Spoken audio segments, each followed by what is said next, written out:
চট্টগ্রামে অন্যরকম এক রেকর্ড গড়ল বাংলাদেশ এইচপি দল। 50 ওভারের ম্যাচে রান পার হলো 400।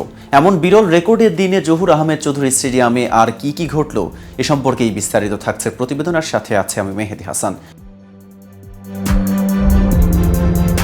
জাতীয় দলের খেলা নেই, ঘরোয়া মৌসুম শুরু হতে বাকি আরও 3 মাস। সামনে অবশ্য বাংলাদেশ এ দলের পাকিস্তান সফর। বিসিবির হাই পারফরমেন্স দল 4 দিনের ম্যাচ খেলতে এখন অস্ট্রেলিয়ায়। সাদা বলের ক্রিকেটাররা যাবেন 28 জুলাই। আসন্ন সফরের প্রস্তুতির অংশ হিসেবে এই টাইগার্স ও এইচপি দল চট্টগ্রামের জহুর আহমেদ চৌধুরী স্টেডিয়ামে দুটি 50 ওভার ও 20 ওভারের ম্যাচ খেলবে। অবশ্য প্রতি বছরই অফ সিজনে এই দুই দল এরকম প্রস্তুতি ম্যাচ খেলে।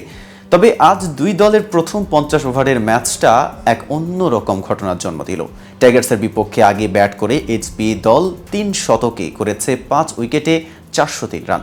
শতক করা 3 ব্যাটসম্যানের মধ্যে 78 বল খেলে 127 রান করেছেন জিশান আলম, 74 বল খেলে 103 রান করেছেন আফিফ হোসেন ও আকবর আলী করেছেন 74 বলে 102 রান। জবাবে টাইগার্সরা 47.2 ওভারে 266 রানে অল আউট। 10 ওভারে 43 রান দিয়ে 3 উইকেট নিয়েছেন চোট থেকে দীর্ঘদিন পরে খেলায় ফিরে আসা আলিস আল ইসলাম। দুই দলের মধ্যে অভিজ্ঞতায় স্বাভাবিকভাবেই টাইগার্সের ক্রিকেটাররাই এগিয়ে। জাতীয় দলের মেহেদী হাসান মিরাজ, নাঈম হাসান, নাসুম আহমেদরা ছিলেন টাইগার্সের বোলিং লাইন আপে। খেলেছেন মোহাম্মদ সাইফুদ্দিন, নাসুম আহমেদ, নাহিদ রানাও। তাদের মধ্যে টাইগার্সের হয়ে সবচেয়ে সফল বোলার 6 ওভারে 39 রানে 1 উইকেট নেওয়ার নাসুম। কিন্তু অন্য বোলারদের এইচপির ব্যাটসম্যানরা রীতিমতো বিভীষিকাময় অভিজ্ঞতাই উপহার দিয়েছে। 50 ওভারের ম্যাচে বাংলাদেশের মাটিতে এর আগে একবারই 400-র বেশি রান হয়েছে। 2022 সালের ডিসেম্বরে বাংলাদেশের বিপক্ষে আগে ব্যাট করে ভারত 8 উইকেটে করেছিল 409 রান।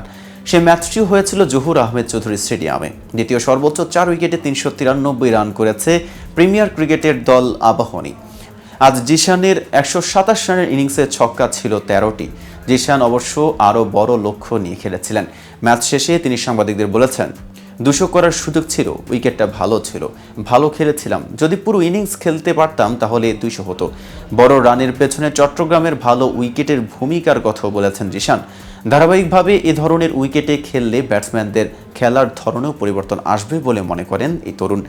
জিশান বলেন, ভালো উইকেটে নিয়মিত খেললে এমন 300, 350, 400 রান হবেই। 400 রান তো সব সময় হবে না, তবে 300, 350 থাকবে।